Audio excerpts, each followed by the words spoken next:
بالحق بشيرا ونذيرا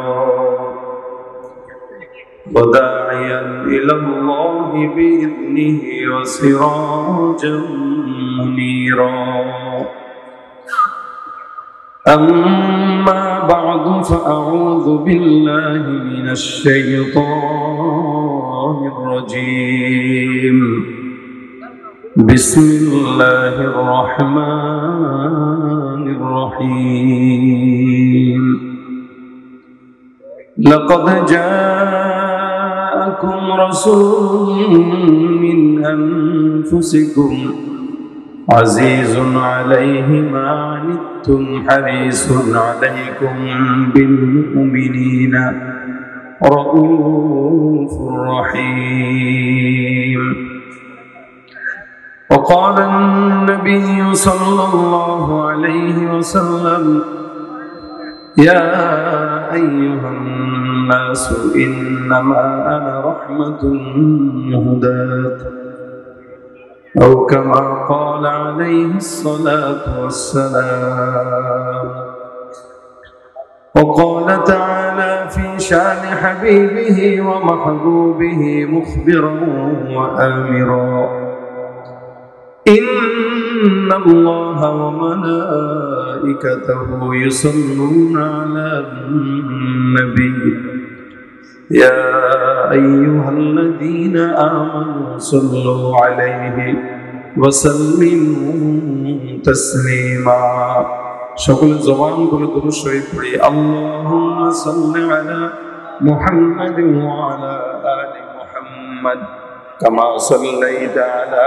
ইব্রাহিম ওয়া আলা আলি ইব্রাহিম ইন্নাকা হামিদুম মাজিদ اللهم بارك على محمد وعلى آل محمد كما باركت على إبراهيم وعلى آل إبراهيم إنك حميد مجيد الحمد لله আটকেল ঘাটা কওমি মহিলা মাদ্রাসার উদ্যোগে আয়োজিত নবম বার্ষিক ওয়াজ মাহফিলের প্রথম দিনের শেষ অধিবেশনে আল্লাহ পাক আমাদের সকলকে আজকের এই দিনই মজমায়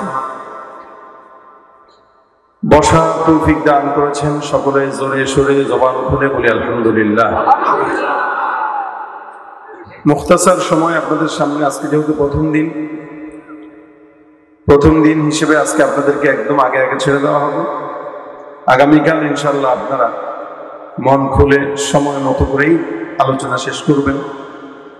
যে কথাগুলো সংক্ষেপ সময়ে বলবে এগুলোর উপর আল্লাহ পাক আমাদের সকলকে আমল করার তৌফিক দান করুন। আপনারা যারা এখানে বসে আছেন কষ্ট হবে না তো ইনশাআল্লাহ? আওয়াজ কি আপনারা দিবেন নাকি আমার জোর করতে হবে? সবাই মিলে ইনশাআল্লাহ। আমি আসতে পারলাম না, দেখছি মাঝখান থেকে কিছু ভাইরা তাকবীর দিয়ে দিয়েছেন।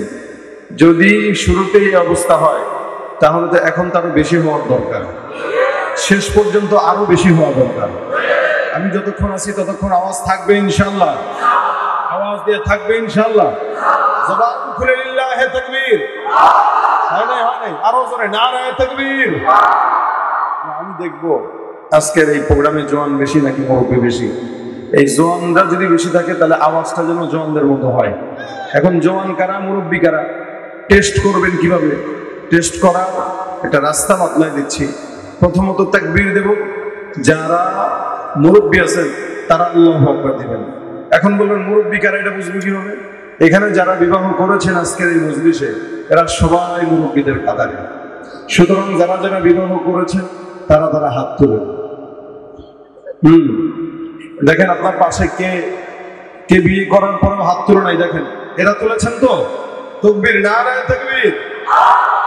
শুধু বিবাহিতরা, ওই অনেকে হাত তুলে না। কি বল, বিয়ে করবেন নাকি? আরেকটা এই যে লালদারি মুরব্বী দেখছেন নি, আমরা হাত তুলে না। আমার অন্যদিকে তাকায়, পিছনে তাকায়। আমি কারা বলি সে পিছনে তাকায়। বিবাহ করেছেন কারা হাত তুলেন? বিবাহ করেছেন, হ্যাঁ। দেখেন পাশে এবার কে বিয়ে করছে হাত তুলে নাই, নামটা বলেন, মাইকে ঘোষণা দেই। আজকে বাসায় যাওয়ার পরে বউ দরজা আর খুলবে না। কি ঠিক না? সবাই মিলে লিল্লাহি তাকবীর। হ্যাঁ, এবার হাত নামান। যারা জওয়ান বিবাহ করে নাই এই টাইপের গরিব মিসকিনরা হাত তুলে দেবে। হ্যাঁ, কারা কারা করে নাই এগুলা? এত মানুষ করে নাই? সুবহানাল্লাহ। আওয়াজ কি বেশি হবে না কম হবে? আমাদের চেয়ে বেশি হবে তো ইনশাআল্লাহ। আওয়াজে মনে হইতেছে না। অন্য কোনো জায়গায় যদি খালি এই কথা বলি, বলার সাথে সাথে জোয়ান দুই পাঁচটা দাঁড়ায় তকবীর দেওয়া শুরু করে, আর এগুলোর আমি কাতু কুতু দিয়েও তকবীর দিতে পারতেছি না। কি বলো, আবার হাসে দেখেন, মানে আওয়াজ দিয়ে হাসবে এটাও পারে না। জবান খুলে লিল্লাহি তাকবীর, আওয়াজ দিয়ে সবাই মিলে নারায়ে তাকবীর। কোরআন সুন্নাহর আলো ঘরে ঘরে জালো, লিল্লাহি তাকবীর। আল কোরআনের সৈনিক আমি, নেই তো কোনো ভয়, এক আল্লাহর গোলাম আমি, এই তো পরিচয়। কোরআনের সৈনিক আমি, নেই তো কোনো ভয়, এক আল্লাহর গোলাম আমি, এই তো পরিচয় আমার, এই তো পরিচয়।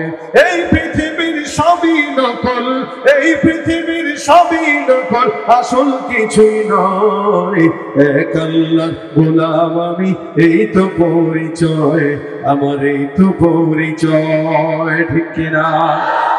আরে কোরআন হাদিস শাসনতন্ত্র রাসূল আমার নেতা, উৎসাহ মোর চিরমলার ইতিহাস বীর গাথা।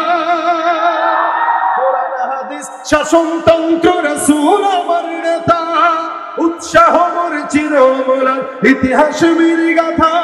এক আল্লাহ ছাড়া আমার দিলে, এক আল্লাহ ছাড়া আমার দিলে, নেই তো কারো ভয়, এক আল্লাহর গোলাম আমি, এই তো পরিচয় আমার, এই তো পরিচয়। আল কোরআনের সৈনিক আমি, নেই তো কোনো ভয়, এক আল্লাহর গোলাম আমি, এই তো পরিচয় আমার, এই তো পরিচয়। ঠিক কিনা? আমরা কার গোলাম? জবান খুলে বলেন, কার গোলাম? আল্লাহর গোলামরা আল্লাহ ছাড়া কাউকে ভয় পায়? আমরা ভয় পাই। দুনিয়ার কোন নেতা, দুনিয়ার কোন খেতা, দুনিয়ার কোন মানুষকে ইমানদার কখনো আল্লাহ ছাড়া ভয় পেতে পারে না। আমরা রাসূলের উম্মত, এটা মনে রাখতে হবে। আমাদের নেতা যেমন দামি, আমরা তেমন দামি। আমরা মুসলমান, এটা আমাদের স্থায়ী পরিচয়।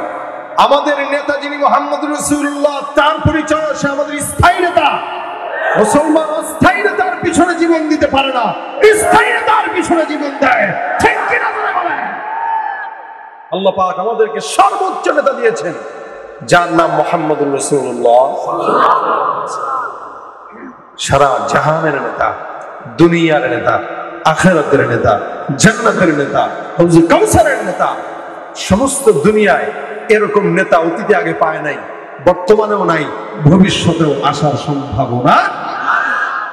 আল্লাহ পাক নেতাকে তো নেতার মতোই বানাইছেন, নেতা নেতার মতোই, যার কারণে আল্লাহ পাক বলেন এটা দয়ালু। এই নবী দয়ালু। নেতারা আমাদের বর্তমান সময়ে আমরা যাদেরকে নেতা ভাবি, সেটা রাজনৈতিক নেতা হোক, সেটা আমার অফিসের নেতা হোক, সেটা আমার অন্য কোনো জায়গার নেতা হোক, যতক্ষণ স্বার্থ আছে ততক্ষণ, স্বার্থ নাই তো টিস্যুর মতো ব্যবহার করে ফেলে দেয়। এটা দুনিয়াবী নেতার হালত। রাসূল সাল্লাল্লাহু আলাইহি ওয়াসাল্লামের হালত হলো উনি দয়ার নবী। উম্মতের জন্য কোনোদিন স্বার্থের কারণে মহব্বত দেখান নাই, বরং এতটা দয়া ছিল। উম্মতের জন্য তো দয়া ছিলই, কাফের মুশরিকদের জন্য দয়া ছিল, যার কারণে কোনো কাফের লাশ যদি রাসূলের সামনে দিয়ে যেত তো নবী বলতেন, না, আমি নবী বেঁচে থাকতে এই লোকটা জাহান্নামী হবে, এটা আমি সহ্য করতে পারি না। রাসূল একটা কাফের লাশ দেখে এটা বলতেন।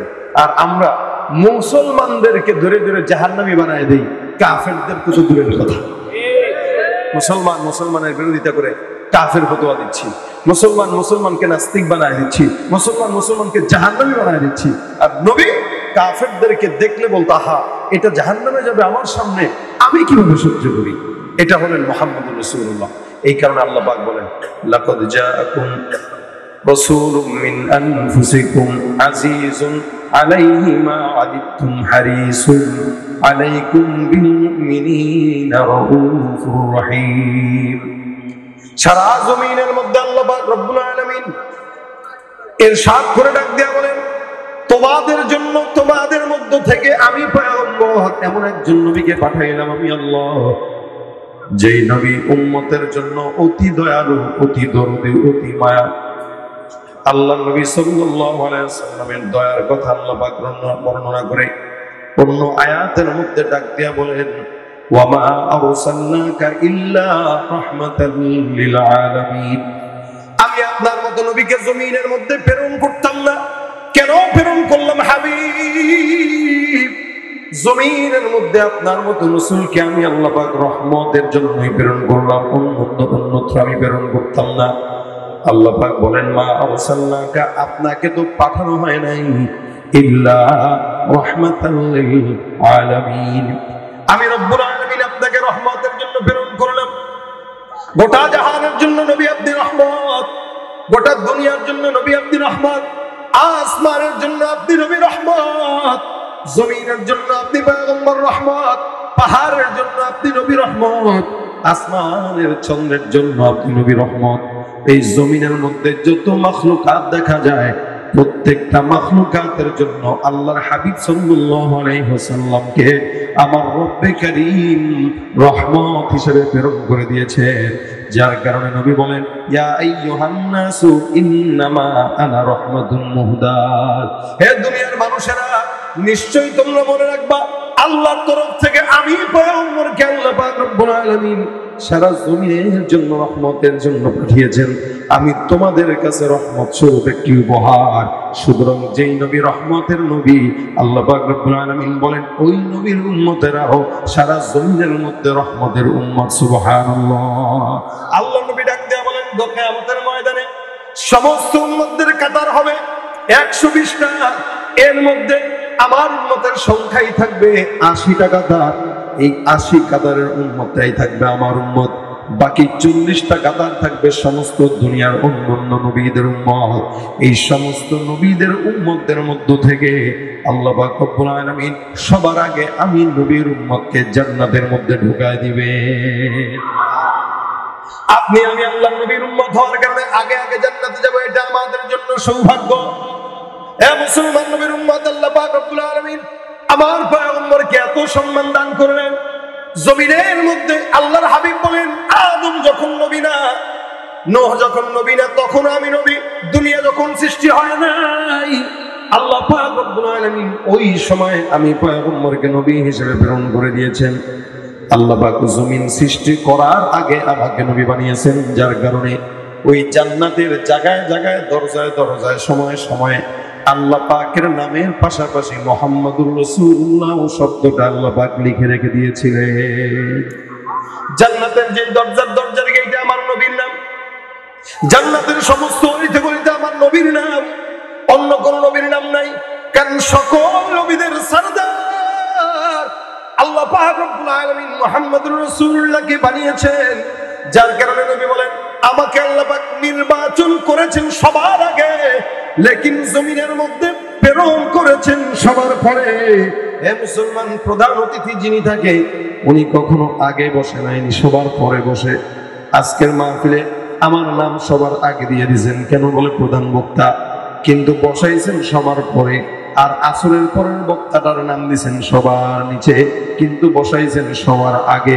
হে মুসলমান, বুঝতে হবে দুনিয়ার নিজাম যদি এমন হয়, একটা মানুষের নাম যদি উপরে থাকার কারণে লোকটা সবার শেষে বসে, আল্লাহ পাক রব্বুল আলামিন বলেন সমস্ত নবীদের নামের সিরিয়ালের আগে মুহাম্মাদুর রাসূলুল্লাহর নাম, জান্নাতের অলি গলিতে মুহাম্মাদুর রাসূলুল্লাহর নাম। কারণ আমার নবী নির্বাচন হয়েছেন সবার আগে, লেকিন জমিনে প্রধান বক্তা হিসেবে প্রেরণ হয়েছেন সবার পরে। সুবহানাল্লাহ। ভাইরা আমার, আল্লাহ পাক রব্বুল আলামিন নবীকে এতটা সম্মান দান করলেন, যার কারণে আমার হাবিব সাল্লাল্লাহু আলাইহি ওয়াসাল্লাম বলেন, আনা খাতামুন নবিয়্যিন লা নবিয়্য বাদি, আমাকে আল্লাহ পাক শেষ নবী হিসেবে প্রেরণ করেছেন, আমার পরে কোনো নবী নাই। এই জমিনের মধ্যে কাদিয়ানীর বাচ্চারা যতই নিজেরা নিজেদেরকে নবী বলে স্বীকার করুক, এদেশের আপামর জনতা, সাধারণ জনতা, মূর্খ জনতাদেরকে টাকার লোভ দেখা 10,000 20,000 টাকা দিয়া আজকে মুসলমানের খাতা থেকে নাম কাটায়া কাফের বানায় ফেলতেছে। আমরা সরকারের কাছে আবেদন করতে চাই, এদেশে সমস্ত মানুষরা থাকবে, বাধা নাই। ইহুদিরাও থাকবে, খ্রিস্টান থাকবে, হিন্দু মুসলমান থাকবে, কাদিয়ানীরাও থাকবে, কোনো আপত্তি নাই। তবে এদেশে থাকতে হলে তারা কাফের হয়ে থাকবে, মুসলমান হয়ে থাকতে পারবে না। হবে শেষ নবীজির উম্মত বলে দাবি করে যদি ওই নবীর চেয়ার কাদিয়ানীরা দখল করে। কি হবে শেষ নবীজির উম্মত বলে দাবি করে যদি ওই নবীর চেয়ার কাদিয়ানীরা দখল করে। নবীজির জন্য যদি রক্তের বহে নদী, নবীজির জন্য যদি রক্তের বহে নদী, তবুও হটবো না এই দাবি থেকে। কি হবে বেঁচে থেকে অযথা বিদ্যা শিখে যদি না গড়তে পারি শোষণবিহীন সমাজটাকে? ঠিক কিনা? আল্লাহ পাক রব্বুল আলামিন বলেন, আমার পয়গম্বরকে আমি আল্লাহ এত সম্মান দান করলাম, যার কারণে কোরআনের মধ্যে কোন জায়গায় আমার নবীকে আমি আল্লাহ নাম ধরে ডাকি নাই। সমস্ত জায়গাতে আমি আল্লাহ পাক রব্বুল আলামিন আখিরি জামানার পয়গম্বর মুহাম্মদুর রাসূলুল্লাহ সাল্লাল্লাহু আলাইহি ওয়াসাল্লামকে সম্মানের সঙ্গে ডাকলাম। অথচ অন্যান্য সমস্ত নবীদেরকে নাম ধরে ধরে ডেকেছি।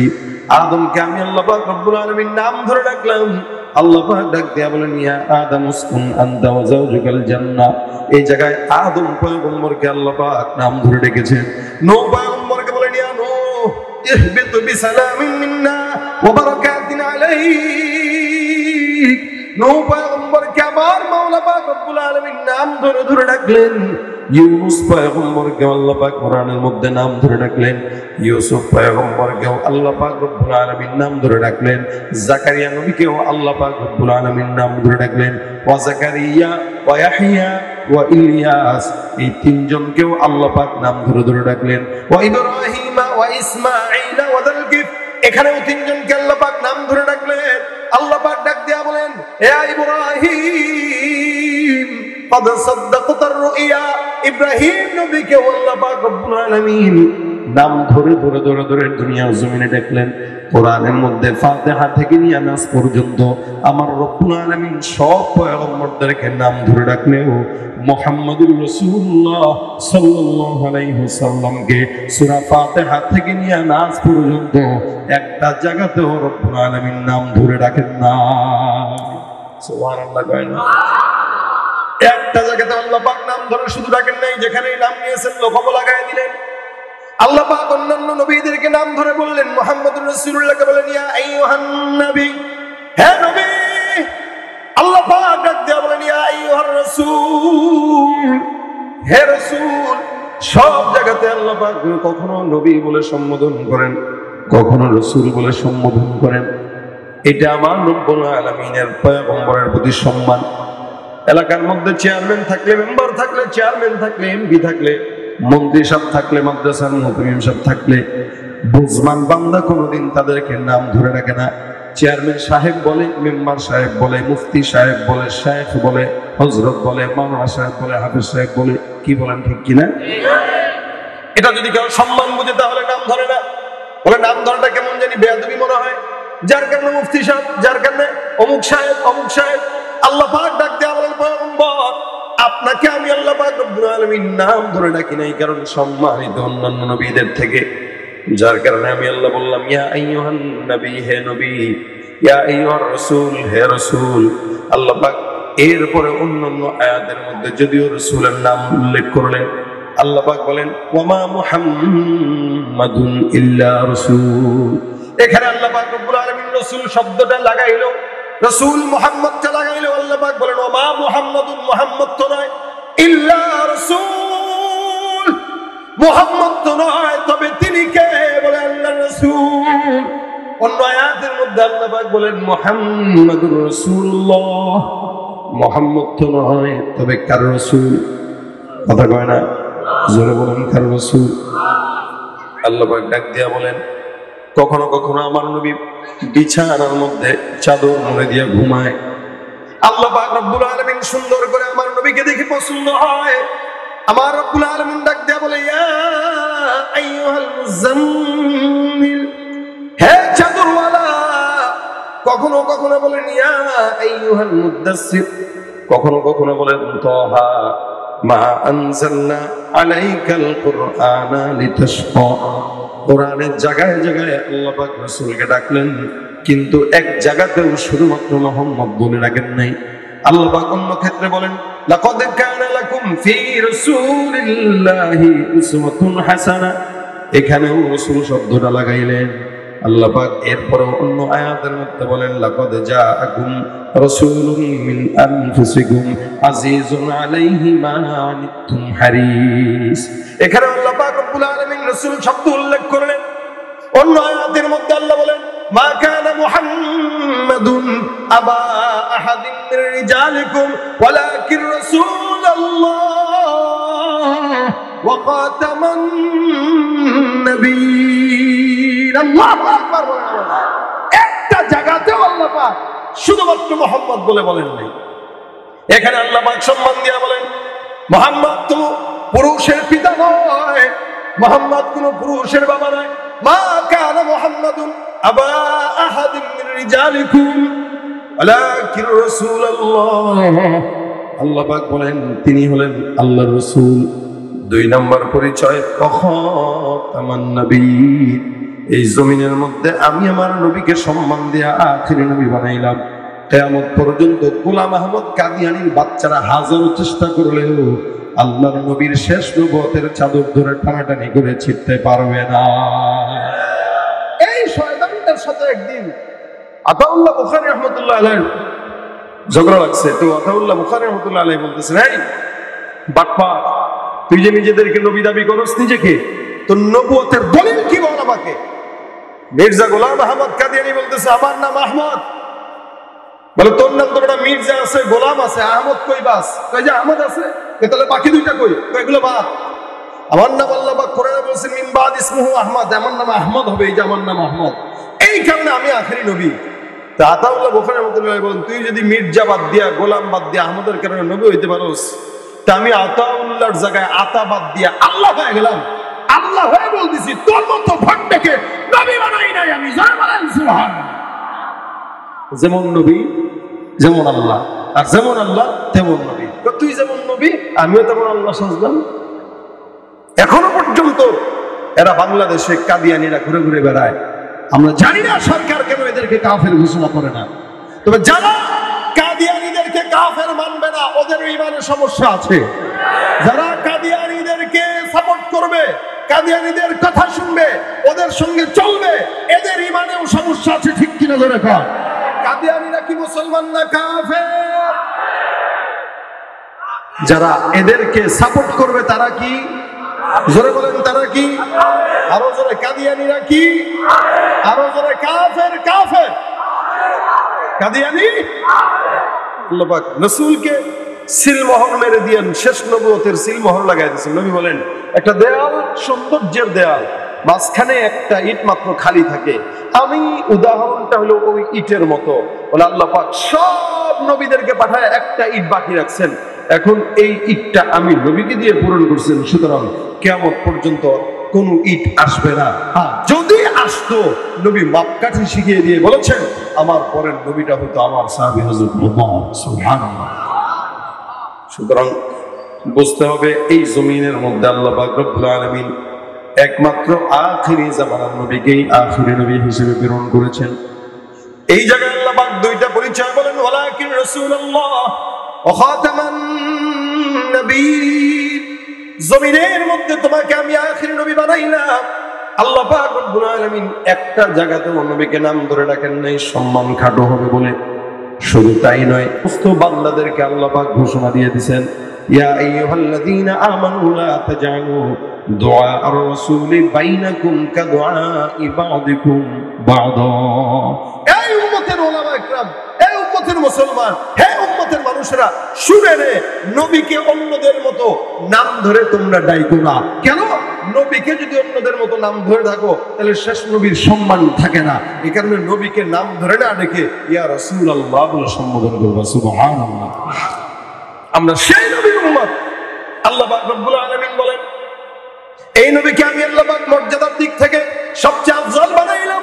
वो एक बशर जो जमाने में सबसे बेहतर था, वो एक बशर जो जमाने में सबसे अफजल था, सरापा नूर था, इंसानियत का रहबर था। আল্লাহ পাক সমস্ত জাহানের মধ্যে আখিরি জামানার নবীকে এই আদম থেকে নিয়ে এখনো পর্যন্ত নয়, কিয়ামত পর্যন্ত যত মানুষ আসবে সব মানুষের মধ্য থেকে উত্তম বানিয়েছেন, ঠিক কিনা? বাবার দিকে যদি তাকান, সমস্ত বাবাদের মধ্য থেকে আখিরি জামানার নবীকে আল্লাহ পাক শ্রেষ্ঠ বাবা হিসেবে দুনিয়ার জমিনে প্রেরণ করেছে। শ্বশুরের যদি দিকে তাকান, সমস্ত শ্বশুরের মধ্য থেকে সর্বশ্রেষ্ঠ শ্বশুর হলেন মুহাম্মদুর রাসূলুল্লাহ। সমস্ত নানাদের মধ্য থেকে সর্বশ্রেষ্ঠ নানা হলেন মুহাম্মদুর রাসূলুল্লাহ। সমস্ত চাচাদের মধ্য থেকে সর্বশ্রেষ্ঠ চাচা হলেন মুহাম্মদুর রাসূলুল্লাহ। সমস্ত ভাতিজাদের মধ্য থেকে সর্বশ্রেষ্ঠ ভাতিজা মুহাম্মদুর রাসূলুল্লাহ। সমস্ত দুনিয়ার নবীদের মধ্য থেকে সর্বপ্রথম নবী হলেন মুহাম্মদুর রাসূলুল্লাহ। জোরে বলেন সুবহানাল্লাহ। এ মুসলমান নবীর উম্মত, দয়ার নবীকে আল্লাহ পাক কেমন দয়া দিবেন, যার কারণে এই আল্লাহ পাক রব্বুল আলামিন বলেন এই নবী হলো দয়ার নবী। আল্লাহ নবী বলেন আনা নবিয়ুর রাহমা, আমি হলাম রহমতের নবী, দয়ার নবী, যার কারণে সমস্ত মানুষের মধ্য থেকে আমাকে আলাদা বানিয়েছেন। আমিনা ডাক দিয়া বলে, মুহাম্মদ যখন জমিনের মধ্যে পদার্পণ করে, অন্যান্য বাচ্চারা জমিনে আসে, মায়ের গর্ভের মধ্যে থাকে, বাচ্চা মায়ের গর্ভে আসার পর মায়ের বমি বমি ভাব হয়, নাকের মধ্যে দুর্গন্ধ লাগে, সব কিছু খারাপ লাগে। আল্লাহর কসম করে বলি, আমার বাচ্চা মুহাম্মদ যখন আমার গর্ভের মধ্যে ছিল, আমি কোনোদিন বাচ্চা গর্ভে থাকার কষ্ট মুহাম্মদ পেট থেকে বের হওয়ার আগ পর্যন্ত অনুভব করি না। শুধু তাই নয়, অন্যান্য বাচ্চারা যখন মায়ের গর্ভ থেকে জমিনের মধ্যে আসে, ওরা জমিনের মধ্যে যখন আসে নাপাক হালতে আসে, আমরা ডাক দিয়া বলে, হে দুনিয়ার মানুষ, আমার মুহাম্মদ যখন আমার গর্ভ থেকে জমিনের মধ্যে পদার্পণ করলো, আল্লাহর কসম করে বলি, মুহাম্মদ জমিনে যখন আসলো পুত পবিত্র অবস্থায়, যেন কেমন যেন জান্নাতের পানি দিয়ে ধৌত করা অবস্থায়, সিজদারত অবস্থায় জমিনের মধ্যে পদার্পণ করেছেন। সুবহানাল্লাহ। আমরা ডাক দিয়া বলে, এই বাচ্চা সাধারণ কোনো বাচ্চা নয়, এটা আমি বাচ্চা পেটে থাকতেই বুঝলাম। শুধু তাই নয়, এই গর্ভের সন্তান যখন আমার আসে, আমি স্বপ্নের মধ্যে দেখলাম আমার পেট থেকে একটা আলো যে কেমন যেন গোটা দুনিয়াটাকে আলোকিত করেছে। এ মুসলমান, এই মুহাম্মদ যখন 2 বছর বয়সে মাত্র জবান দিয়ে কথা বলা শিখে, আপনার আমার জবানের কথাও তো হয়, কারো কারো প্রথম কথা আব্বা হয়, কারো কারো দাদা হয়, কারো কারো মা হয়। যে মা তার সন্তানের দুধ খাওয়ানোর সময় আল্লাহ আল্লাহ জিকির করে, ওই বাচ্চাটা সর্বপ্রথম জবান দিয়ে আল্লাহ শব্দই উচ্চারণ করে, ঠিক কিনা? মুহাম্মদুর রাসূলুল্লাহ যখন সর্বপ্রথম জবান দিয়ে আওয়াজ করে, আমিনা ডাক দিয়া বলেন, 2 বছর বয়সে মুহাম্মদের জবানের সর্বপ্রথম কথা ছিল এটা, আল্লাহু আকবার কাবীরা আলহামদুলিল্লাহি কাসীরা সুবহানাল্লাহি বুকরাতাও ওয়া আসীলা। আল্লাহু আকবার আওয়াজ দিয়া বলেন, নবীর প্রথম কথা এটা, আল্লাহু আকবার কাবীরা আলহামদুলিল্লাহি কাসীরা সুবহানাল্লাহি বুকরাতাও ওয়া আসীলা। আর তার মানে আমার নবীর জবানের প্রথম কথাই ছিল আল্লাহু আকবার। বর্তমানে যারা এই ধ্বনিকে ভালো লাগে না, যাদের কাছে এই ধ্বনি পছন্দের না, বুঝতে হবে এদের জন্মের মধ্যে সমস্যা আছে। কারণ আমার নবীর জন্মের সাথে সাথে নবী সিজদারত অবস্থায় আসছে এবং সর্বপ্রথম কথা বলেছে আল্লাহু আকবার। আজকে যাদের এই ধ্বনি ভালো লাগে না, এরা মুসলমান তো দূরের কথা, এদের জন্ম নিয়েও সন্দেহ করা যেতে পারে, ঠিক কিনা? এই জন্য মুসলমান আল্লাহু আকবারের ধ্বনি আমরা এমনি এমনি শিখি না, আমাদের জন্ম থেকে নিয়ে মৃত্যু পর্যন্ত এটা দরকার আছে না নাই? এ মুসলমান নবীর উম্মত, তাহলে বুঝতে হবে আমার পয়গম্বর সাধারণ কোনো নবী নয়, সাধারণ কোনো মানুষ নয়। উম্মতের জন্য দরদে নবীকে আল্লাহ পাক রব্বুল আলামিন সবচাইতে আফজল বানিয়েছেন। গোটা দুনিয়ার মানুষ যদি বিরোধিতা করে, আমার নবীর কোনো যায় আসে না, ঠিক কিনা? একটা দুইটা নাস্তিক যদি সূর্যের সামনে চিল্লায় ডাক দিয়া বলে, সূর্য তুই ডুবে যাবি, ডুবে যাবি, সূর্য কোনোদিন ডুববে না। এদেশের নাস্তিক গুলা বেশি নয়, এদের সংখ্যা অল্প। মুসলমানরা মিলে একবার থুতু নিক্ষেপ করলেও প্রত্যেকটা নাস্তিক ভেসে অন্য জায়গায় চলে যাবে। এদের সংখ্যা কম। বাংলাদেশে যেগুলো নাস্তিকগিরি করে, এদের হালত হইল গাঞ্জা খাওয়ার, টাকা না পাওয়ার কারণে ইসলামের বিরুদ্ধে চারণ করে তারা গাঁজা খাওয়ার টাকা নেয়। মূলত এরা জন্মসূত্রে মুসলমান, জন্মসূত্রে মুসলমান। ওর দাদা বাপ দাদা হইল মুসলমান, কিন্তু ও কেন ইসলামের বিরোধিতা করে? জানে যে পয়সা মিলে, যেখানে পয়সা ওখানে যায় নাস্তিকগিরি করেন, ওখানে যায় ইমান বিক্রি করে এদেশের মুসলমান আর সুন্নাতের বিরোধিতা করে মুসলমান নামধারী কিছু মুনাফিকের বাচ্চারা। ভাইরা আমার, আল্লাহ পাক রব্বুল আলামিন এই কারণে এদেরকে ঠিক করার জন্য 1450 বছর আগে মক্কার জমিনে পদার্পণ করে দিয়েছেন মুহাম্মদুর রাসূলুল্লাহ সাল্লাল্লাহু আলাইহি ওয়াসাল্লামকে, যিনি সমস্ত দুনিয়ার নবীদের সরদার, সমস্ত মানুষের নেতা। আল্লাহ পাক রব্বুল আলামিন বলেন, তোমাদের জন্য আমি তাকে দয়ার নবী বানাইলাম, তোমাদের জন্য রহমত হিসেবে প্রেরণ করলাম। শুধু তাই নয়, এমন দয়ার নবী ছিলেন জমিনের মধ্যে আমার পয়গম্বর কারো অশান্তি, কারো ঝামেলা, কারো এই সেই দেখার পরেও আল্লাহ নবী সাল্লাল্লাহু আলাইহি ওয়াসাল্লাম কোনোদিন সহ্য করতে পারতেন না। কখনো কখনো আমার পয়গম্বর মুহাম্মদুর রাসূলুল্লাহ কবরের সামনে দিয়ে হাঁটতেন। নবী করিম সাল্লাল্লাহু আলাইহি ওয়াসাল্লামকে আল্লাহ পাক চোখের পাশাপাশি অন্তরের চক্ষু খুলে দিয়েছেন, যার কারণে নবী আমার সবকিছু দেখতে পাইতেন, জাহান্নামের আগুন দেখতে পাইতেন। নবী কবরের সামনে দিয়ে যখন হাঁটতেন, নবী বলতেন, ইন্নাহুমা লা ইউআযিবান। এ সাহাবীরা, এই কবরের মধ্যে আযাব চলতেছে, ওই কবরের মধ্যে আযাব চলতেছে। নবীর উপরের চক্ষু যেমন খোলা ছিল, অন্তরের চক্ষু আল্লাহ পাক নবীকে খুলে রেখেছেন, যার কারণে রাসূল বলতেন, এ সাহাবা একরাম, তোমরা ঘুমাইলে সব কিছু বন্ধ হয়ে যায়, আর আমি নবী ঘুমাইলে চক্ষুটা ঘুমাই, লেকিন আমার দিলের চক্ষু আল্লাহ পাক খুলে দিয়ে রাখেন। সুবহানাল্লাহ। ভাইরা আমার, খুব বুঝবেন, আমার পয়গম্বর মুহাম্মদুর রাসূলুল্লাহ সাল্লাল্লাহু আলাইহি ওয়াসাল্লাম এরকম কেমন দয়ার নবী দেখেন। কোন কবরের সামনে দিয়ে যখন নবী যাইতেন, নবী করিম সহ্য করতে পারতেন না, কবরের মধ্যে আযাব হয়, এটা আল্লাহ নবীর সহ্য হইতো না। কবরের সামনে দাঁড়ায় দোয়া করা শুরু করে দিতেন।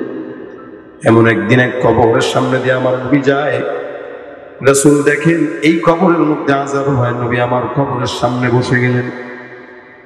আল্লাহ নবী সাল্লাল্লাহু আলাইহি ওয়াসাল্লাম কবরের সামনে বসে ডাক দিয়ে হাত তুলে বলে, আল্লাহ, এই কবরের মধ্যে আযাব, মালিক তুমি কবরের মানুষটাকে মাফ করে দাও।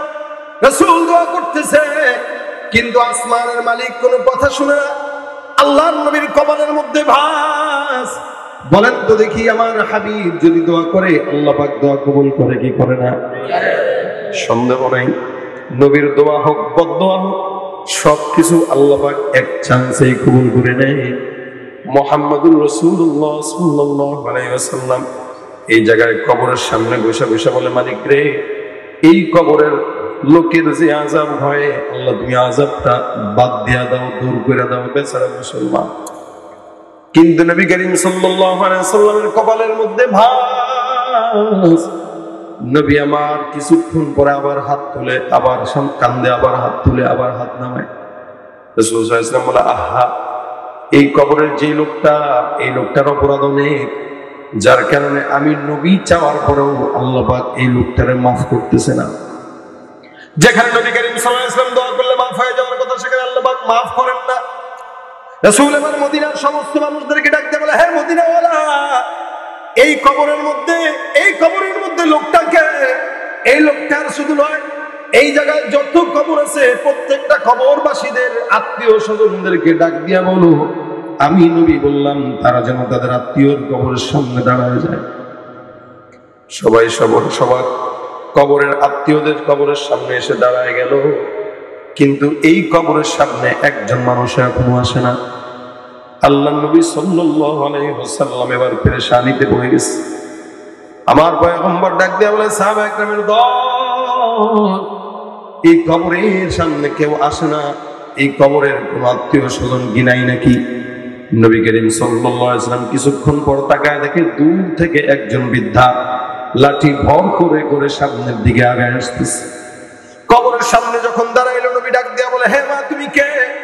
বলে, এই কবরের ছেলেটা আমার সন্তান। আল্লাহ নবী সাল্লাল্লাহু আলাইহি ওয়াসাল্লাম ডাক দিয়ে বলে, এই কবরের মধ্যে এমন আযাব, যে আযাবটা আমি নবী সহ্য করতে পারি না, কারণ আল্লাহ পাক আমার দিলের মধ্যে এমন দয়া দান করছে, যে দয়ার কারণে আমি পয়গম্বর অন্তর্দৃষ্টি দিয়ে দেখলাম এই কবরের মধ্যে আযাব হয়। সুতরাং আপনি আপনার সন্তানের জন্য একটু দোয়া করেন, আল্লাহ যেন তারে মাফ করে দেয়। দেখেন, এমন কোন মা তো জমিনের মধ্যে নাই যে মায়ের সামনে সন্তানের কবরের মধ্যে আযাব হবে মা সহ্য করবে। এই মাটা কোনো কথা না বলে রাসূলকে ডাক দিয়ে বলে, ইয়া রাসূলুল্লাহ, আলহামদুলিল্লাহ, আপনার কথা শুনে আমি শান্তি পাইলাম। নবী গো, আমি এটার অপেক্ষায় ছিলাম যে আমি আমার সন্তানের কবরের আযাব দেখে যেন মরতে পারি।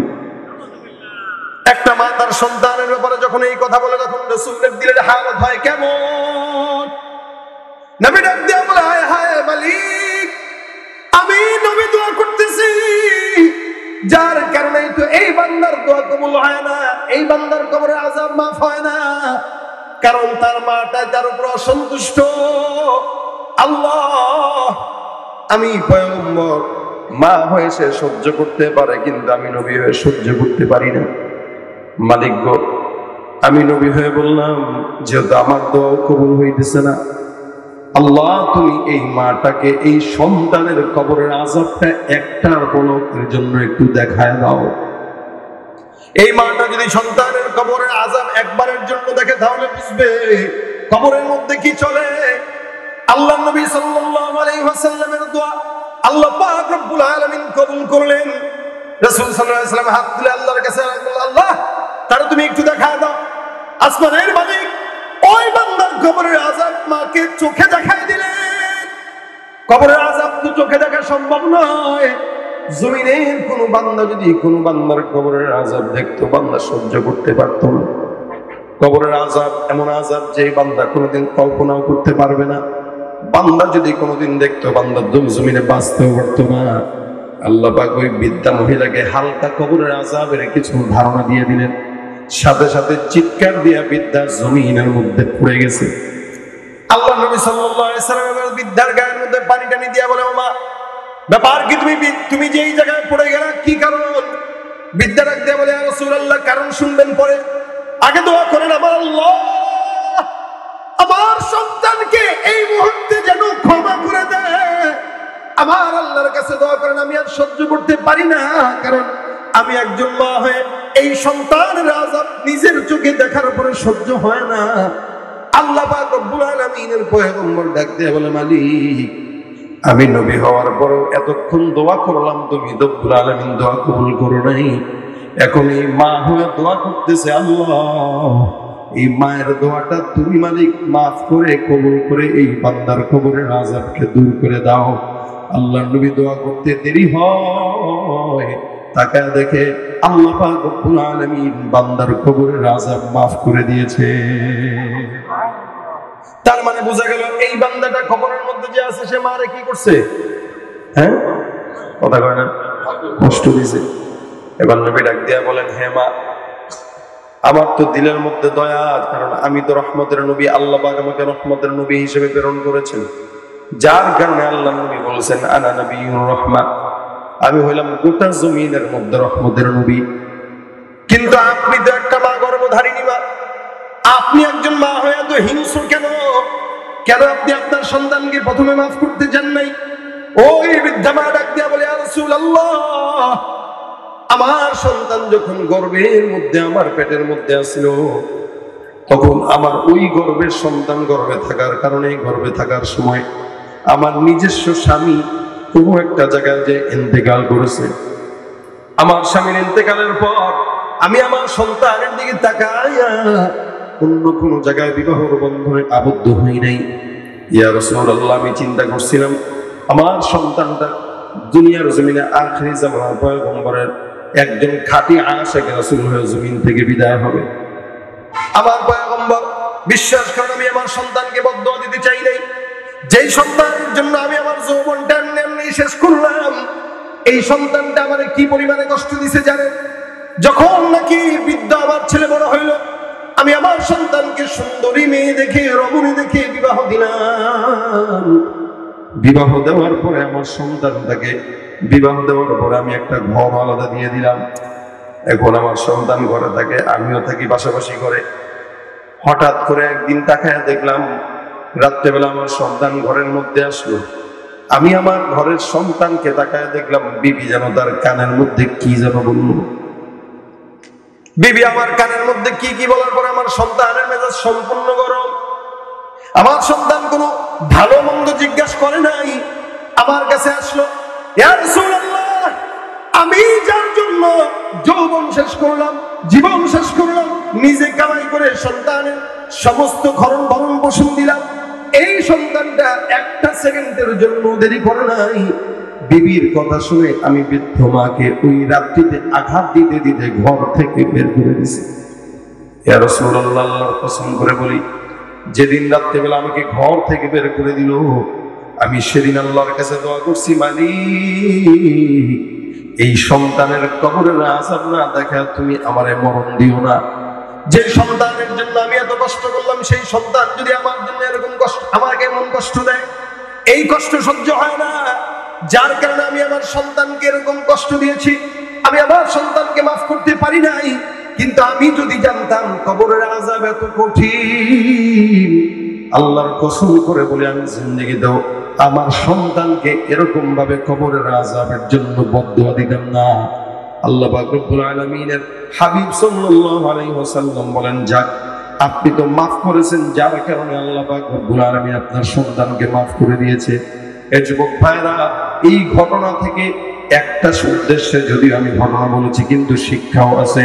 অনেক বর্তমান সময়ের যুবকদেরকে দেখা যায় বৃদ্ধা মাকে বউয়ের কথা শুনে ঘর থেকে বের করে বৃদ্ধাশ্রমে পাঠায় দেয়, আছে না নাই? সুন্দরী রমণী একটা পেয়ে গেছে, বাস মনে হচ্ছে কি ঘোড়ার ডিম পেয়ে গেছে। বউ এসে এখন কালকে এক কান পরা দেয়, পরের দিন আরেক কান পরা দেয়, ঘরের মধ্যে শুয়ে শুয়ে গলার মধ্যে হাত দিয়ে শোনা গো, এমনি কি চলা যায়? তোমার মা বুড়া হয়ে গেছে আমি বুঝি, কিন্তু বুড়া হয়েছে তো মাথার ব্রেড কমে গেছে, প্রতিদিন উল্টা পাল্লা খালি গালি দেয়। এই সুন্দর ভাষা দিয়ে দিয়া আপনার মাথা মগজকে ধোলাই করবে এই নারীরা। সুতরাং নারীর ছলনায় যে আক্রান্ত হয়ে যায়, ওর জিন্দেগি আখিরাত সব বরবাদ হয়ে যায়। বর্তমানে তো সবচাইতে বড় ফিতনা নারী। এরে ডানে যাবেন নারী, বায়ে যাবেন নারী, সামনে নারী, পিছনে নারী, নিচে নারী, উপরে নারী, সংসদে নারী, সব জায়গায় নারী, বাজারেও নারী। আমরা এখন ঘর জামাই হয়ে বসে আছি শ্বশুর বাড়ি, ঠিক কিনা? আর আজকে সমাজের মধ্যে কিছু লোকের আছে নারী স্বাধীনতার স্লোগান দেয়, এরা নারীদেরকে স্বাধীনতার নাম দেয়া ঘর থেকে বের করে। আমি মূলত বলি, এদেশের শিয়াল সবসময় মুরগির স্বাধীনতা যায়, ঠিক কিনা জোরে কর? বিড়াল সবসময় মাছের স্বাধীনতা যায়, ঠিক কিনা জোরে কর? ঠিক শিয়াল যেরকম মুরগির স্বাধীনতা চায়, বিড়াল যেরকম মাছের স্বাধীনতা চায়, আর এদেশের লুচ্চা বদমাশগুলো ঠিক নারীদের স্বাধীনতা চায়। নারী স্বাধীনতার নামে এলো কলঙ্কের জোয়ার, নারী স্বাধীনতার নামে এলো কলঙ্কের জোয়ার, একই নারীর অধিকার কখন জানি শেষ হবে এই অশ্লীলতা, ঠিক কিনা?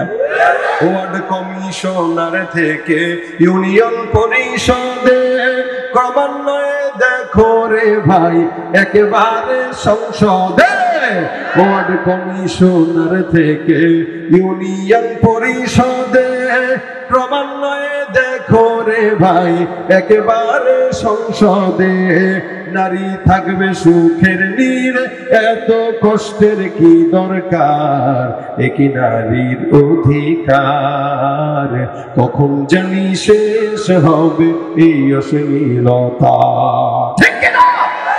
সব জায়গায় নারী আছে না নাই? যেখানে যাবেন সেখানেই নারীর কারণে দোয়া করবেন, আল্লাহুম্মা ইন্নী আউযু বিকা মিন ফিতনাতিন নিসা।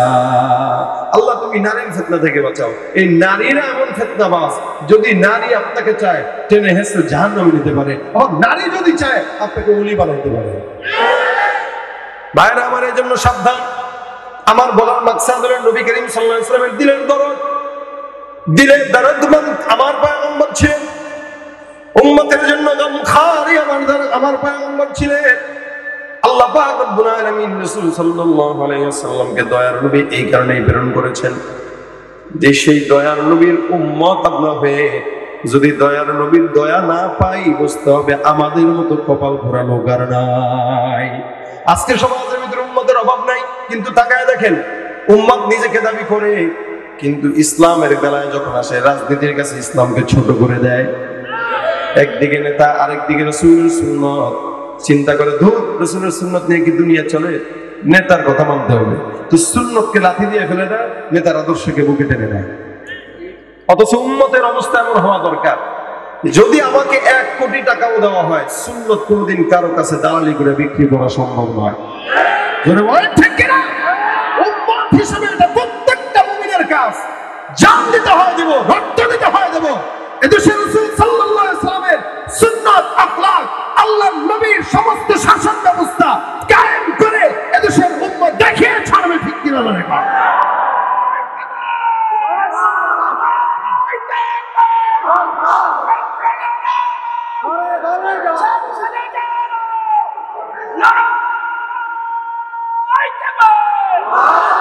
তুমি নবীর উম্মত দাবি করো, সুন্নাহ মানো না, নবীর অপমানে তোমার হৃদয় কাঁদে না। তুমি নবীর উম্মত দাবি করো, সুন্নাহ মানো না, নবীর অপমানে তোমার হৃদয় কাঁদে না। তুমি বিজাতীয় সংস্কৃতিতে সুপেছো কোরআন, তুমি বিজাতীয় সংস্কৃতিতে সুপেছো কোরআন। তুমি কেমন মুসলমান, ঠিক না? আমাদের কেমন মুসলমান, তুমি কেমন মুসলমান? নামাজের সাথে নাই পরিচয়, মানো না কোরআন। নামাজের সাথে নাই পরিচয়, মানো না কোরআন। তুমি কেমন মুসলমান, ঠিক না? ঠিক। আর আমার উম্মত হয়েছি, উম্মত হওয়ার মতো হওয়া লাগবে কিনা? নবীর উম্মত দাবি করি, যেন চেহারার দিকে তাকাইলেই বোঝা যায় এটা রাসূলের উম্মত। বাজারে আম কিনতে যাবেন, আম কিনেন কি জিনিস দিয়ে? বলে 1 নম্বরে রং, 2 নম্বরে ঘ্রাণ। কেউ যদি দেখে রং সুন্দর, ঘ্রাণ সুন্দর, তাহলে ওই মানুষটা, আচ্ছা চুপ থাকেন ভাই, চুপ থাকেন।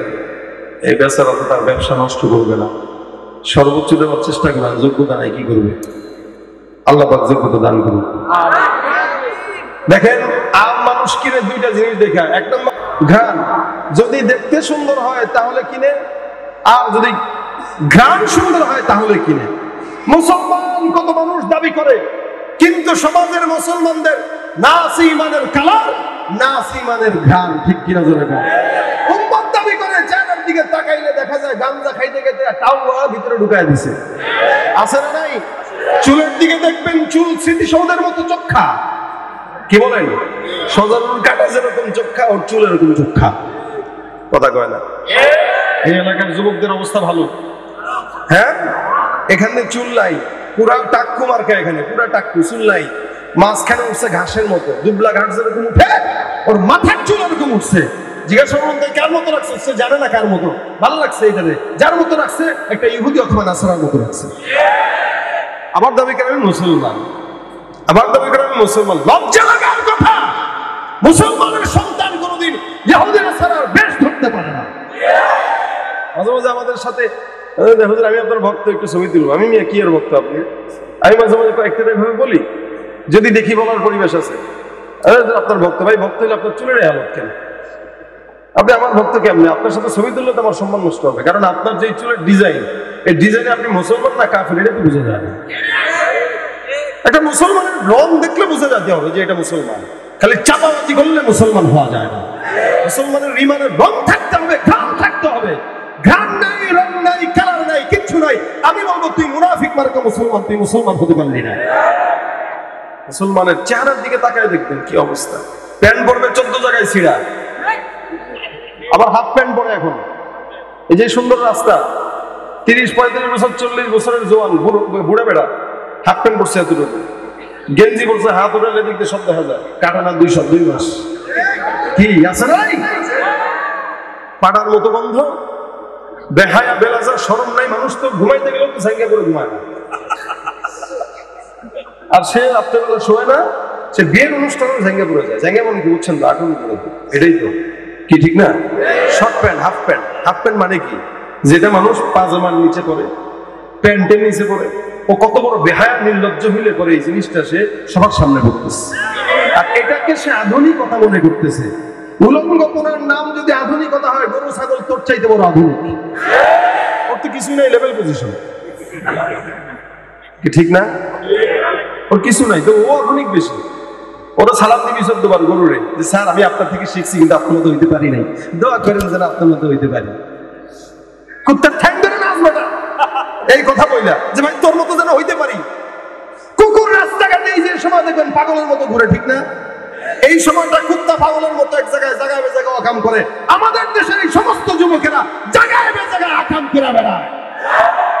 আকাম করবে এটা দোষের না। আমি বলতে যাবো তুমি আপনার লজ্জা শরম নাই, আমরা পার্সোনাল কাজ করতেছি, দেখেন কে অবস্থা পাগলের মতো হয়ে গেছে। পাগলের রাস্তায় যেরকম উলঙ্গ হয় এমনি ড্যান্স দেয়, তুই আপনি বুঝাইবো যে আমি আমি বুদ্ধিমান, তুই বেটা বল কাপড় পরছিস। এখন এদেশের এই শিক্ষিত নামের শয়তানগুলো এরকম পাগলের মতো হয়ে গেছে। রাসূল হাদিসে বলেছেন শেষ জামানায় মানুষগুলো দিন দিন যত যাবে গণ্ড মূর্খ হবে, এদের অনুভূতি থাকবে না, এদের লজ্জা শরম থাকবে না। বর্তমান সময় সেই সময়টা চলে আসছে। উলঙ্গপনাকে আধুনিকতা মনে হয়, আর রাসূলের সুন্নাতকে সেকেলে মনে করে। আর রাসূল সাল্লাল্লাহু আলাইহি ওয়াসাল্লামের সুন্নাত সেকেলে নয়, এটা একালেও দরকার সেকালেও দরকার, ঠিক কি না? যদি সুরতটা নবীর মতো না হয়, কবরে যাওয়ার ভাই যদি দাড়ি না থাকে জিজ্ঞেস করবে আল্লাহ দেখবে কিভাবে, কার মতো দেখা যায়? আল্লাহ ম্যাক্রোর মতো দেখা যায়, দাড়ি নেই তো, কি ঠিক না? ম্যাক্রোর মতো দেখা যায়। নেতানিয়াহু ইহুদি লাল কুত্তার মতো দেখা যায়। আল্লাহ বলবেন ওরা যার মতো দেখা যায় তার সাথে জাহান্নামে দাও। আর যদি চেহারার ভিতরে রাসূলের সুন্নাত থাকে, আমল কিছুটা কমও থাকে, কার মতো দেখা যায়? বলবে আল্লাহ মুহাম্মদুর রাসূলুল্লাহর মতো সুরত নিয়ে আসছে। আল্লাহ বলবেন যা দেখা যায় যার মতো জান্নাতে তার সাথে দিয়ে দেন। সুবহানাল্লাহ। তেরে মাহবুব কি ইয়ার शबात लेके आया हो, हकीकत उसके तू कर दे, मैं तो सूरत लेके आया हो, न अज़मत लेके आया हो, न शौकत लेके आया हो, मोहब्बत लेके आया हो, मोहब्बत लेके आया हो।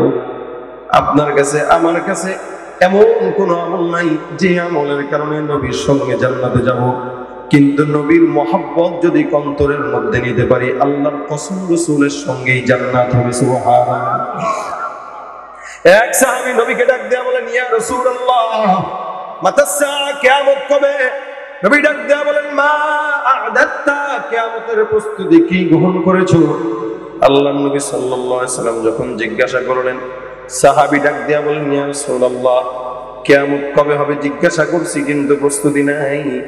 নবী আবু বকরের মতো আমল নাই, ওমরের মতো আমল নাই, কিন্তু আল্লাহর কসম নবী আপনার মহব্বত অন্তরের মধ্যে আছে।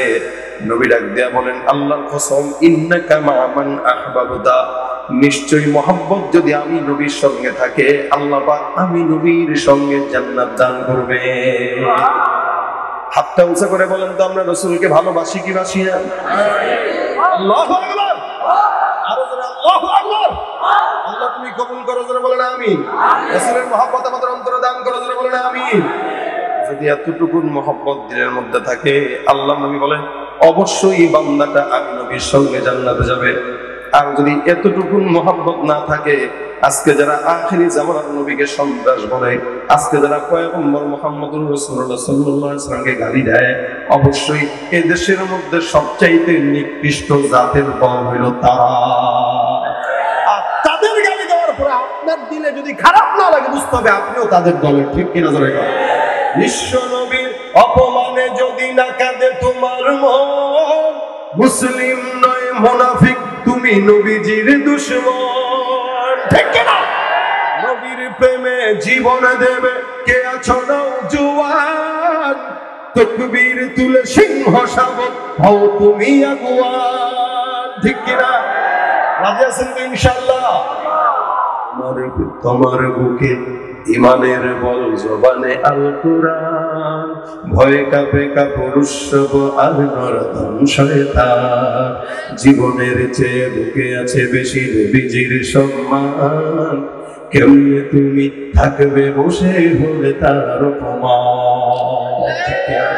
সবাই মিলে আওয়াজ দিয়ে আপনি সাচ্চা মুসলমান, ইমান তোমার ধন, নবীর প্রেমে জাগ্রত তুমি নির্ভীক পালোয়ান, তুমি সাচ্চা মুসলমান, ইমান নবীর প্রেমে জাগ্রত তুমি নির্ভীক পালোয়ান, নিষ্ঠ উদার দয়ার আধার রহমাতুল লিল আলামিন, তার অপমান করছে যারা দুষ্ট ইতর শালীন, তার পরশের ছোঁয়া পেল ইউরোপ থেকে সুদূর চীন, তার শানে কেউ বললে কথা মানবে না তা এই জমিন, কেউ কখনো কোথাও যদি সাহস দেখায় ফেরে মন, মুসলিম জাতি সংঘ করে জবাব দিবে বীর মুমিন, ঘেরাও করো ওদের গদি, ভুলের ক্ষমা না চায় যদি, জোরে হাকো আযান, জোরে হাকো আযান, তুমি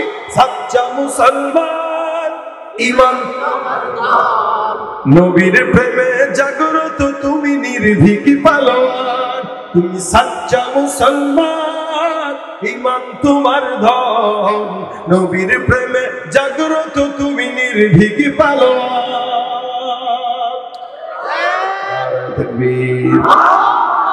রাসূলের প্রেম দিলে রাখবো তো ইনশাআল্লাহ, রাসূলের মতো সূরত ধরবো তো ইনশাআল্লাহ। আরে রাসূলের মতো সূরত ধরলেও রাসূলের সাথে জান্নাত, কারণ কখনো কখনো আল্লাহ পাক মানুষকে সূরতের কারণে মাফ করে দিবেন। আর সিরাত আদর্শ কত মানবো আর আমরা, কয়টা বা মানবো? আমাদের তো দুর্বল উম্মতের জন্য এটা সম্ভব না, কিন্তু ইনশাআল্লাহ আল্লাহ পাক আমাদেরকে সূরতের কারণে হলেও মাফ করে দিতে পারে কি পারে না? এজন্য জবানে সবাই দাঁড়িয়ে উঠাবো ইনশাআল্লাহ, কথা বলেন ইনশাআল্লাহ। যাদের দাড়ি নাই এরা জবানে দাঁড়িয়ে উঠাবো ইনশাআল্লাহ। আরেকটা সুন্নত, রাসূলের সুন্নত মহব্বত করলে রাসূলকে মহব্বত করা হয়। একটা সুন্নতের কথা আপনাদের এলাকায় বলবো, এটা মানতে পারবেন ইনশাআল্লাহ নাকি? আল্লাহ নবী বলেন তাকরাউস সালাম, তোমরা সালাম দাও, বেশি বেশি সালাম দাও, আফসুস সালাম, সালামের প্রচলন ঘটাও। এটা রাসূলের একটা সুন্নাহ। সালাম যতদিন থাকবে ততদিন শান্তি থাকবে, সালাম নাই তো শান্তিও নাই। ঘরে ঘরে সালাম, বাহিরে সালাম, বিবিকে সালাম, সন্তানকে সালাম, বাবাকে সালাম, শিক্ষক ছাত্রকে সালাম, ছাত্র তার শিক্ষককে সালাম। জায়গায় জায়গায় যদি সালামের প্রচলন ঘটাইতে পারেন তাহলে আস্তে আস্তে দুনিয়া শান্তি দ্বারা ভরপুর হয়ে যাবে ইনশাআল্লাহ। এই জন্য সালামের প্রচলন ঘটাবো তো ইনশাআল্লাহ। হ্যাঁ, আল্লাহ পাক আমাদেরকে যেন আমল করার তৌফিক দান করে। আমি সর্বশেষ আপনাদেরকে একটা আবেদন করব, তারপরে ছোট্ট আরেকটা সঙ্গীত সময় মিলে গায়ে যাব, তারপরে আমরা বিদায় হব ইনশাআল্লাহ। এই আজকের মাদ্রাসার মাহফিলের জন্য কিছু ভাইরা ভিতরে চলে যাবে, উপস্থিত আপনাদের যার যতটুকু সম্ভব হয় একটু মাদ্রাসার জন্য 2-4 টাকা, 10 টাকা, 20 টাকা, 100 টাকা, 500 টাকা একটু দিবেন। সবাই স্বেচ্ছাসেবকরা ভিতরে চলে যাচ্ছে, না দিয়ে একজনও যাবেন না। সর্বশেষ সবাই মিলে একবার তাকবীরের গজল গাবো ইনশাআল্লাহ। রাজি আছেন? হ্যাঁ, যদি যে চলে যান তাহলে আর গাবো না, চলে গেলে যাবো না, আর যদি থাকেন তাহলে গাবো ইনশাআল্লাহ। ভিতরে ভাইয়েরা চলে যাচ্ছে, সবাইকে যতটুকু পারেন মাদ্রাসার জন্য একটু দান করেন, দিলটা খুলে। 100 টাকার নোট মিনিমাম একটা দান করেন, মিনিমাম 100 টাকার একটা নোট দান করেন। ভিতরে আরো কয়েকজন ঢুকেন, এ পাশে একজন রাখা দরকার, এই পাশে একজন রাখা দরকার, এদিকে একজন চলে যান। বেশি বেশি দান করেন। এই মাদ্রাসাটা আমি দেখলাম যেটা একদম জীর্ণ শীর্ণ প্রতিষ্ঠান, জায়গা তো মাদ্রাসা লিজ নেওয়া, আচ্ছা, একদম টিনের জীর্ণ শীর্ণ, মেয়েরা পড়ে, আপনার আমার মেয়েরা পড়ে। এখানে শীত আসতেছে, কি কষ্ট হয়। এই কষ্টের ভিতরে মেয়েরা যে পড়তেছে, আলহামদুলিল্লাহ 300 ছাত্রী আছে। আল্লাহ পাক মাদ্রাসার যেন এই হাজতগুলো যেন পূরণ করে দেয়। প্রত্যেকটা ছাত্রী, শিক্ষক, শিক্ষিকা সবাইকে আল্লাহ পাক মুখলিস যেন বানায় দেয়।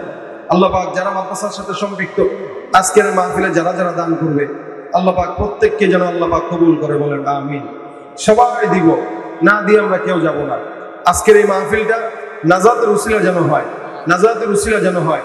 আমরা এখান থেকে যেন গুনাহ মাফ করা যেতে পারি, আমরা সেই চেষ্টা করবো ইনশাআল্লাহ। বেশি বেশি দান করেন। প্রতিষ্ঠানের জন্য আপনাদের কাছে বেশি চাওয়া হয় নাই, ওভাবে কালেকশনও হবে না। আপনারা যতটুকু পারেন আন্তরিকতার সাথে অন্তত 100 টাকার একটা নোট সবাই দান করবেন ইনশাআল্লাহ। বেশি বেশি, কেউ না দিয়ে যাবেন না, কেউ না দিয়ে যাবেন না। এই চুপ থাকেন ভাই, কি শুরু করছেন আপনারা? ফেসবুক গাওয়ার তো একটা সিস্টেম আছে। ফেসবুক কি করবে, গায়ে লাভ কি?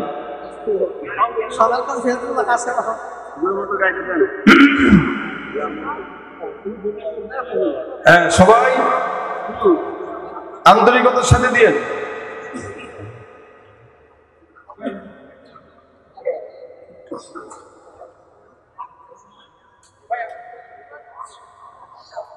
আলহামদুলিল্লাহ, আজকের এই মাহফিলটা আপনারা দেখতে পেরে শুনতে পেরে খুশি হয়েছেন তো ইনশাআল্লাহ?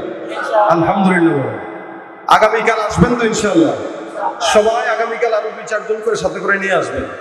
যেহেতু প্রোগ্রামটা আমার সাইড প্রোগ্রাম দেওয়া, যার কারণে এই সময় আমাকে 10টা পর্যন্ত আলোচনা করার কথা ছিল, এরপরে আমি একটু বাড়াচ্ছি মাদ্রাসার কল্যাণের জন্য, যেহেতু আরেক জায়গায় যেতে হবে। বাস চালু করেন, দেওয়া হয়ে গেলে এখানে নিয়ে আসেন। সবাই মিলে তাকবীর দেন, লিল্লাহি তাকবীর, আওয়াজ দিয়ে নারে তাকবীর।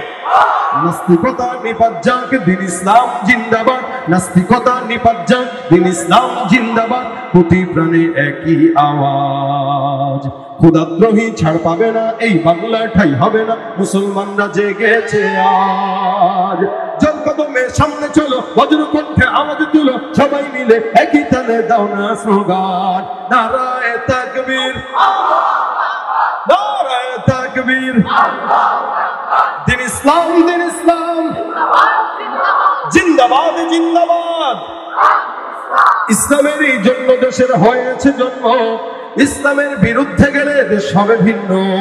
ইসলামেরই জন্য দেশের হয়েছে জন্ম, ইসলামের বিরুদ্ধে গেলে দেশ হবে ভিন্ন। ইসলামের বিরুদ্ধে যারা নিয়েছে অবস্থান, এই বাংলার ঠাই হবে না, যাও ভিন্ন স্থান। জোর কদমে সামনে চলো, বজ্র কণ্ঠে আওয়াজ তুলো, সবাই মিলে একই তালে দাও না স্লোগান, নারায়ে তাকবীর, নারায়ে তাকবীর। মুসলমানের এই দেশেতে নাস্তিকদের ঠাঁই নাই, নাস্তিকদের পক্ষে যারা তাদের কোনো রক্ষা নাই। মুসলমানের এই দেশেতে নাস্তিকদের ঠাঁই নাই, নাস্তিকদের পক্ষে যারা তাদের কোনো রক্ষা নাই। এই দেশেতে থাকতে হলে কোরআন মানতে হবে, কোরআন না মানলে তারা বিতাড়িত হবে। জোর কদমে সামনে চলো, বজ্র কণ্ঠে আওয়াজ তুলো, সবাই মিলে একই তালে দাও না স্লোগান, নারায়ে তাকবীর, নারায়ে তাকবীর। দিন ইসলাম, দিন ইসলাম জিন্দাবাদ, জিন্দাবাদ। লিল্লাহি তাকবীর। আল্লাহ পাক আজকের মাহফিলকে ভরপুর কামিয়াবি দান করুন। আপনারা কি দোয়া না করে চলে যাবেন নাকি দোয়া করবে কেমন লোক আছে? বাদ দর্শের পর আল্লাহুম্মা সাল্লি আলা সাইয়্যিদিনা ওয়া নাবিয়িনা ওয়া শাফিঈনা।